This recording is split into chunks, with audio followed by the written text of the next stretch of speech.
Alright, 6.3, special cases. So up until now, we have seen using GCF to factor anything, right? Factor anything if you can. What do they have in common? That doesn't matter. It really doesn't matter what size it is. It'll work for anything. We've tried grouping on things that have 4 terms. And we've used grouping in factoring trinomials, which has 3 terms, and we can take it apart so that it has 4 terms, and then we can use grouping and GCF to solve that. That is sort of a special method, factoring trinomials. However, sometimes you will see things that are special cases. So these polynomials that we're talking about today have these interesting properties that when you take them up, that they will automatically factor in certain ways. First one we're going to talk about is difference of squares. There's only 2 special cases we're going to be talking about. Difference of squares and then perfect square trinomials, otherwise known as trinomial squares. So there's 2 different names for it, but you can call it trinomial squares too. Trinomial squares. Alright, let's talk about difference of squares first. Now, as I've been saying over and over and over again this year, names tell you the information you need, right? There's no tricky names in math. They're trying to tell you what it is, okay? So when you see a pattern called difference of squares, it's literally the difference of 2 squares. Okay, so you've got 2 squares, x squared, y squared, and they are being subtracted. Now, if you don't remember that a difference means subtraction, that could be a problem, right? But as long as you remember that it's the difference, the subtraction of 2 squares, you can automatically identify this, this special case. Okay, so let's just dive right in. We've got this binomial here, t squared minus 36. There's a couple things I have to check. Is t squared and 36 both perfect squares? Well, you may be asking yourself, what's a perfect square, right? For those of us who don't remember numbers that are perfect squares are things like 4, which is 2 times 2. I'm sorry, let's do 2 squared. 9, which is 3 squared. 16, which is 4 squared. You see the pattern here? So a perfect square is a number that is something squared, right? 2 squared, 3 squared, 4 squared, 5 squared. So 36 is definitely a perfect square. It's 6 times 6, or 6 squared, right? The question is t squared a perfect square? Well, yes. Is the definition of a perfect square? Notice I said something times itself. Something times itself. And here I have t times itself. So this is also a perfect square. It's t squared. So I've got 2 perfect squares. Good, I've got the first thing. Check. The second is, are they being subtracted? Yes. Check. It is the difference of 2 squares. Okay, we have the difference of 2 squares. We have identified this as a difference of 2 squares. This is a DOS case. Now you may be thinking, okay, that's all fine and dandy, so what do I do with this? When you have the difference of 2 squares, it factors into a very special form. So I'm going to go ahead and erase this because I need this room for later. I'm going to show you what it factors into.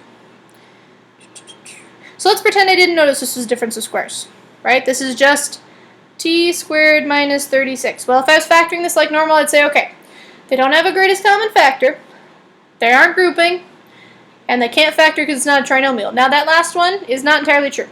I'm going to rewrite this just a little bit as t squared plus 0t minus 36. Okay, that's what I have. Now it's a trinomial. Okay, so it's a little cheat trick, okay? It's now a trinomial. Nothing really cheaty about it, it's just a trick. Now I'll play the game. A is equal to 1, B is equal to 0, and C is equal to negative 36. Alright, what 2 numbers are going to multiply to A times C, negative 36, and add to 0? That would be 6 and negative 6. 6 and negative 6. So this guy's going to factor down t squared plus 6t minus 6t minus 36. Factor by grouping, you get t plus 6, take out a t, and, oops, minus 6t plus 6. So it ends up being t plus 6, t minus 6, right? So that's our final factored form. Difference of squares will always factor in this pattern, okay? So you can always factor it by trinomials, but you can actually make the jump too. Here, notice I know that it's t squared and 6 squared. So if I identify it as difference of squares, then I can automatically jump from t squared to negative 36, minus 36, to one of each, t, 6, 6, and a plus and minus. Essentially, I kind of like square root both sides and put one of each sign in there. And notice I got the same thing. This is why it works. But if you identify it as difference of squares, you identify it as the special case, then you can just jump to this method. You can just jump to this factored form. Just kind of like when you had a equal to 1 and you found your magic numbers, you can jump to what it's supposed to be, right? But you got to be careful. First, you have to identify it's actually difference of squares. If you don't do that, then you've got a serious problem. Alright, so let's try it a couple more. I'm not going to factor these ones. I'm just going to use the fact if they are difference of squares, then I will factor them, okay? Or then I will use them. I will use the difference of squares jump. Alright, so let's take a look at these. 4a squared. Is that actually a perfect square? Is that something times itself? Well, 4 is 2 times 2, and a is a times a, so it looks like it's 2a squared. Okay, good, we have one. 64, is that a perfect square? Yep, that's 8 squared, right? Are they being subtracted? Check, and check. It is difference of squares. Sweet.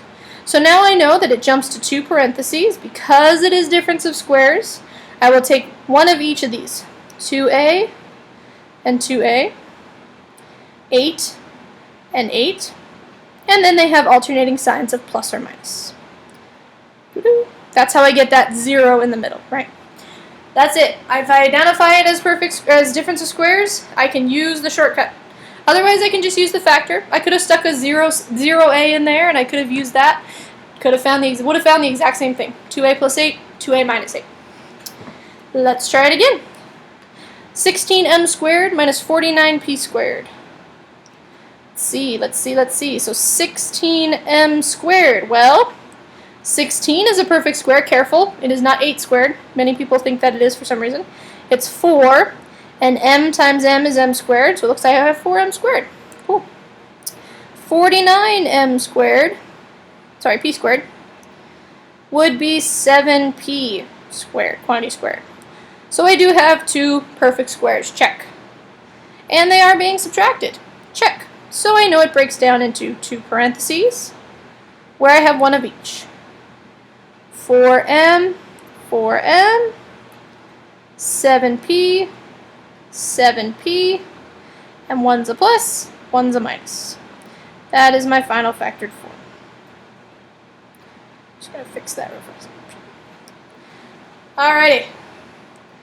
Let's take a look at another one. 2x squared minus 18. You may be thinking, nope, not a difference of squares, because 2 is not a perfect square. But what should you always start with? Always. That's right, start with a GCF. GCF. I'm going to put it in huge lettering. GCF. So let's take out a GCF from 2x squared minus 18. They have a 2 in common. Get x squared minus 9. Now let's look at it. Inside x squared minus 9, that is difference of squares. Difference of squares, right? So we end up with 2, break that down, x plus 3, x minus 3, right? This one has a 1 over here. Remember, 1 is actually a perfect square, just like we saw up here in t minus 36. We had t squared minus 36. That broke down into t plus 6, t minus 6. This is x minus 9. So x plus 3, x minus 3. And even though it's not part of the pattern, that 2 still gets to tag along because it's part of the polynomial, right? GCFs are always super important, so we tend to put them out in the front. Okay, so always start with a GCF. Last one for difference of squares. You may be thinking, that's not difference of squares, it's not even squared. Yeah, technically you're right, but does it follow the pattern? Do we have something squared here? Is x to the 4th something squared? Think back to that u sub problem. It is, right? It's x squared squared. Your exponent rules definitely apply still here, right? You really want to remember those exponent rules. So this is a perfect square. 81, that's 9 squared. That was horrible handwriting. I'm going to try that again. 81, that was 9 squared. So we get two perfect squares, and they are being subtracted. So we have we have two parentheses, pardon me. We have x squared minus 9 and x squared plus 9. And we have our factored form. Ah, you're right. I do not have my factored form. This is not quite finished yet. It's not quite finished yet. Let's take a look at it. This is not prime. X squared minus 9. Remember, factored form means that everything is prime. You can't take out anything else. In fact, I'm horribly mistaken here because I could take it out a 2 from both of these. So this one, let's go back for a minute. Let's take out a 2 here. We get a plus 4. Take out a 2 here, you get a minus 4. I'm sorry, the factored form here would be 4 times a plus 4, a minus 4. That would be our factored form. Same thing down here, though. I still have another difference of squares. I have another difference of squares. This one factors down into x plus 3x minus 3, like we just saw from the last problem. This one is actually prime. Remember, difference of squares, right? Difference of squares. This is not a difference, this is a sum. So that one's actually prime. We call it x squared plus 9. And we have our final factored form. Okay, so that was difference of squares. My apologies for this last blue problem. I totally missed that. But basically the idea is if you see difference of squares, you can use it. Okay, and that works for anything that's a binomial, right? Anything that's a binomial that follows this pattern, the difference of two squares. Okay, the other one we're going to talk about, called perfect square trinomials, otherwise known as trinomial squares, it's just the teeniest bit more complicated, and it's only complicated because you have to check three excuse me. You have to check three things, not just two. Okay, it's not just a literal difference of squares. There are still perfect squares involved. There are still this one applies to trinomials. The name still tells you a bunch. But this one, you have to remember a few more things. So let's just look at this trinomial here. I will let you know right now it is trinomial squares. Okay, it is trinomial squares. Once again, I will be looking for squares on both ends.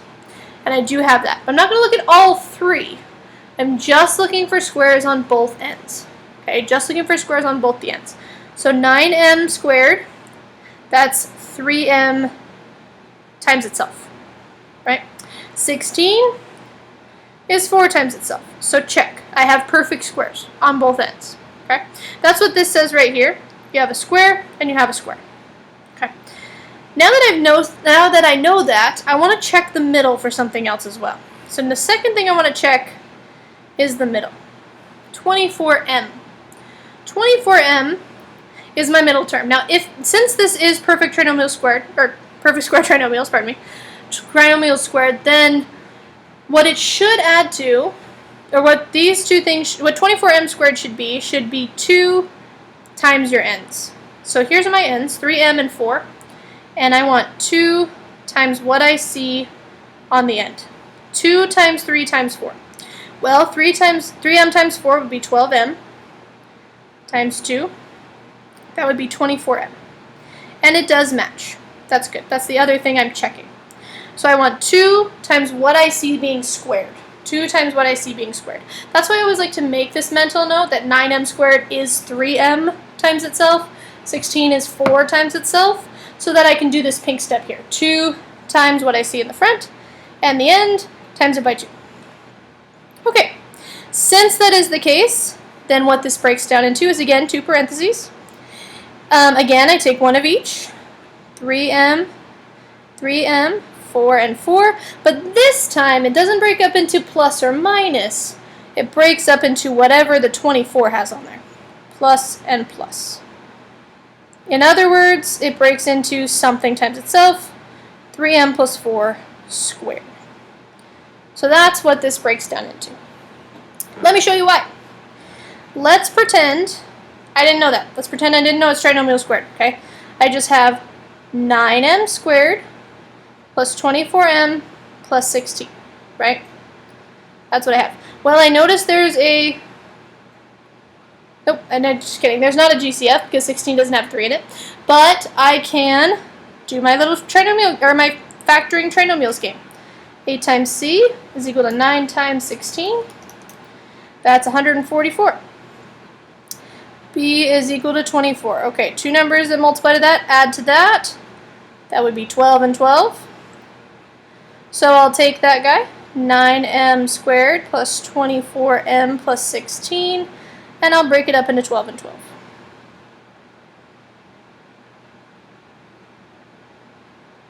Okay, factor by grouping, right? This one has a 3 and an m in common. I'm left with 3m plus 4. This one has a 4 in common.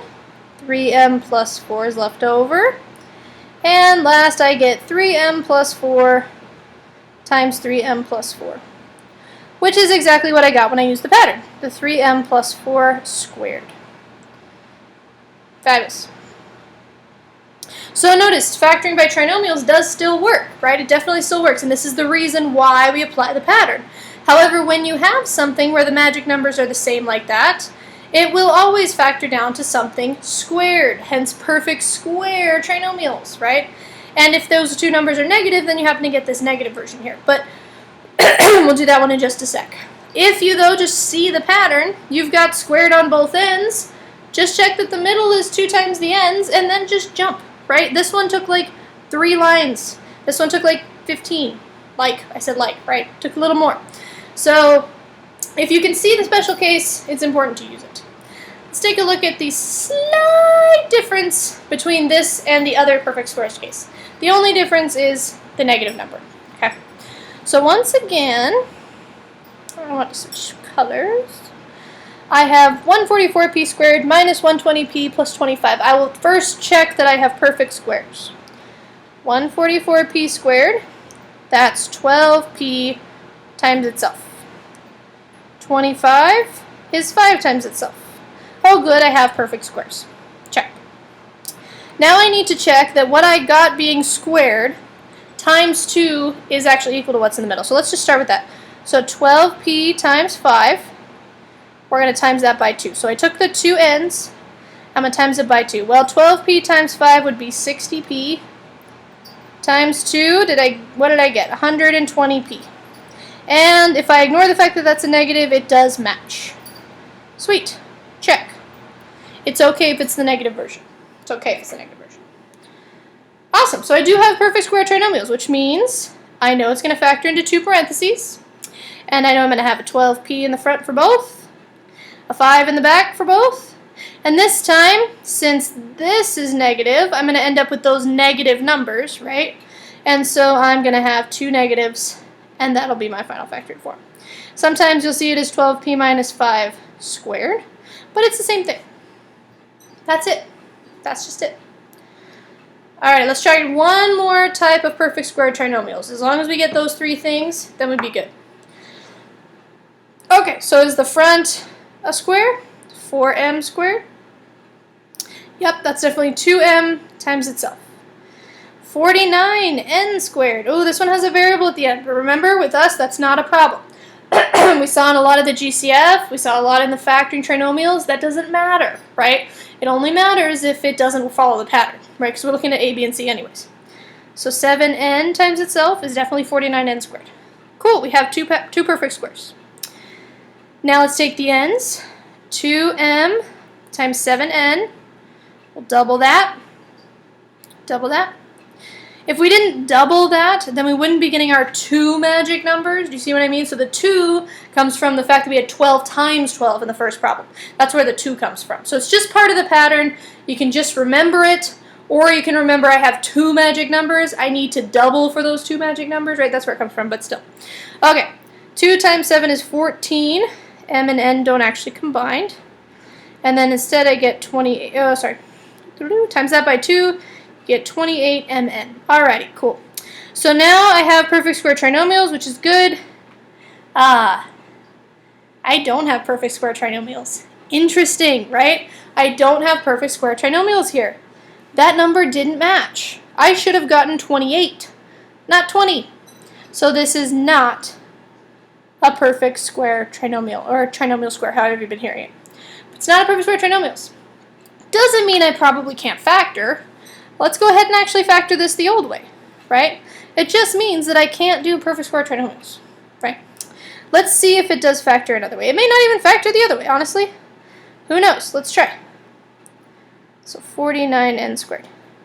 So we'll do a times c. 49 times 4 is 196. Oh, hold on. Nope, just kidding. That one's odd, so I can't take out a GCF. And that's 49. Anything that multiplies to 196 and adds to 49. 196 divided by 2. Nope. 196 divided by 3. 196 divided by 4. 196 divided by 5. No, that doesn't even work. 196 divided by 6. 196 divided by 7. 7 and 28. That's too small. And so that would be 35. And then 196 times 8. Oh, sorry. 196 divided by 8. Oh, sorry, by 4. 4 and 49 would be the next one. So it looks like there actually aren't any factors either. So this is entirely prime. That's entirely prime. Doesn't have a GCF. It's not a special case. It can't be factored by grouping. It can't be factored using trinomials. It is a prime polynomial. Sometimes that happens, and that's okay. But notice, I checked every single method before I declared it prime, okay? You cannot just declare prime because it is big numbers. How many times have I said, big numbers are just big. They are not special, okay? Just because it's a big number doesn't mean it's impossible. Just take 10 seconds, type in a few things to your calculator, divide if you need to, or do it in your head. If it doesn't work, right? But only if it actually doesn't work. Don't just call everything prime. If I gave you a prime on the test, it would be like one of them, okay? All right, so that's 6.3. Very easy special cases, very quick special cases. If you have any questions on them, feel free to email me.